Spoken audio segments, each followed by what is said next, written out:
31শে December মুজিববাদের কবর দিবেন আসিফ মাহমুদ।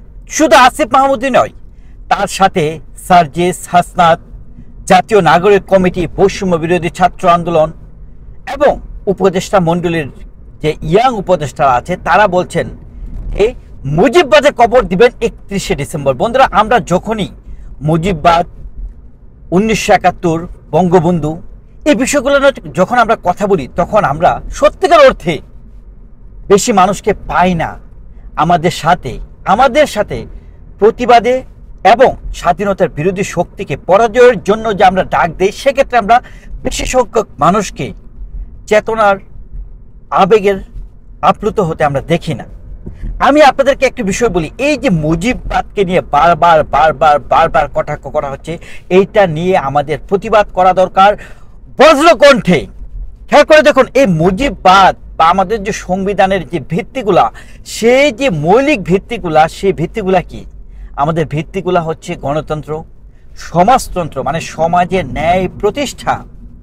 আমাদের যে মূলনীতি, সেই মূলনীতির মধ্যে আছে, এক নম্বরই আছে ধর্ম নিরপেক্ষতা। আজকে আপনি আমেরিকায় যান, কানাডায় যান, অস্ট্রেলিয়ায় যান, ইউরোপে যান, সকল জায়গায় এই জিনিসগুলোর প্রায়োরিটি আপনারা দেখতে পাবেন। অস্ট্রেলিয়ায় তাদের ম্যাক্সিমাম মানুষ হচ্ছে খ্রিস্টান, কিন্তু তাদের কোনো জাতীয়, কিন্তু তাদের কনস্টিটিউশনে কোনো ধর্ম নাই, তারা হচ্ছে একটা সেকুলার কান্ট্রি। এই বিষয়গুলা যতক্ষণ পর্যন্ত আমরা বুঝবো না, ততক্ষণ পর্যন্ত আমাদের বাংলাদেশের যে জাতি হিসেবে যে আমাদের যে অগ্রগতি, উন্নয়ন, সেটা কোনোদিনও হবে না। আমরা শুধুমাত্র বাঙালি জাতীয়তাবাদ, সমাজতন্ত্র, গণতন্ত্র এবং ধর্মনিরপেক্ষতা, এই যে চারটি মৌলিক স্তম্ভ, এই স্তম্ভগুলোকে আমরা হৃদয়ে ধারণ করতে পারিনি। এগুলাকে আমরা সংবিধানে লিখেছি, কিন্তু সেগুলা যে বাস্তবায়ন, সেটা প্রকৃতপক্ষে 1971 সালের পরে কোনো দল সঠিকভাবে পালন করতে পারেনি। এবং বঙ্গবন্ধু যেটা চেয়েছিলেন, তখনকার সময়েও এই যে স্বাধীনতার বিরোধী শক্তি, তারা এতই তৎপর ছিল, আপনারা বুঝতে পারেন না কেন যে 71-এর পরে 75-এ আমরা বঙ্গবন্ধুকে হারিয়েছি, আমরা জিয়াউর রহমানের মতো সৈনিকদেরকে আমরা হারিয়েছি। বাংলাদেশে যখন তাদের বীর সন্তানদেরকে এই স্বাধীনতার বিরোধী শক্তির হাতে পরাজিত হতে হয়, মৃত্যুবরণ করতে হয়, তখন আপনাকে বুঝতে হবে বাংলাদেশের ভিতরেই এখনো আমরা বাংলাদেশের যে স্তম্ভগুলা, মুজিববাদ যেটাকে বলা হচ্ছে, যে চারটা স্তম্ভ, মুজিববাদ কখনো বলেনি যে আমাকে পূজা করো, আমাকে প্রে করো, আমার দোয়া করো, সেটা বলে নেই। কি বলেছেন? চারটা স্তম্ভ দিয়েছেন ধর্মনিরপেক্ষতার, গণতন্ত্রের, সমাজতন্ত্রের, জাতীয়তাবাদের। তা আমাদের মূল লক্ষ্য হচ্ছে আমরা এই নীতিগুলাকে বাস্তবে রূপ দিব, তাহলেই আমাদের দেশের উন্নয়ন হবে, কল্যাণ হবে, মঙ্গল হবে। এছাড়া কিন্তু আমাদের এটা সম্ভব নয়।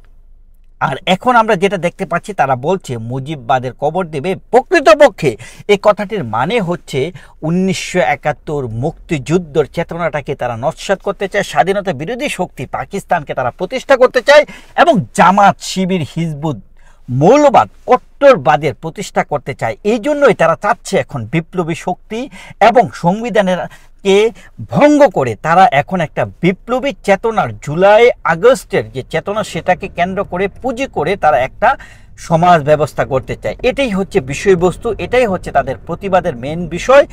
আসিফ মাহমুদ যেটা বলছে, তিনি আসলে বাংলাদেশকে ভাঙতে চায়, বাংলাদেশকে পাকিস্তানপন্থী করতে চায়।